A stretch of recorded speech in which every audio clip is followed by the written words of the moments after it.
Հայաստանի Հանրապետության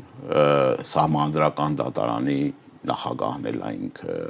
ֆուտբոլի ֆեդերացիայի նախագահն էլ ինքը, կենտրոնական դրական հանձնաժողովի նախագահն էլ ինքը, քննչական կոմիտեի ղեկավարն էլ ինքը, դատախազն էլ ինքը, ամբողջ համակարգը ինքը հետևյալ կերպ, այն հայտնի իր արտահայտությամբ կառավարությունը ես եմ, սահմանադրությունը ես եմ, դատարանը ես եմ կայացնում այդ որոշումները միանձնյա այդ որոշումները կայացնողը ես եմ եւ Հայաստանի Հանրապետությունում եթե կա որևէ մեկը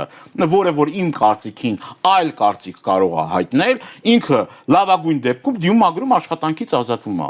իսկ մյուս պարագայում հայտնվում է քրեակատարողական հիմնարկում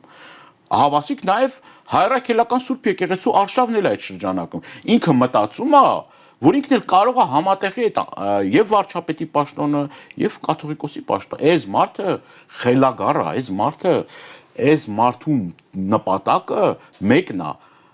մեկ անձի դիկտատուրա սահմանի Հայաստանի Հանրապետությունում եւ այդ մեկ անձին կարգի արքայից արքա ինքը իրեն թակավոր ազգում ինքը իրեն համարում է որ եւ Աստծո կողմից է ընտրված եւ ինքը այն մարդն է որ կարող է խառնվել անգամ չգիտեմ ընտանիքի գործերին խառնվել բոլոր գործերին ինքը մեզ ասի ինչ ուտել ինչ անել ոնց ապրել սա չգիտեմ էլի ինչ անուն տանք բայց գլոբալ առումով վերցրած սա մի քաղաքական խեղկատակություն է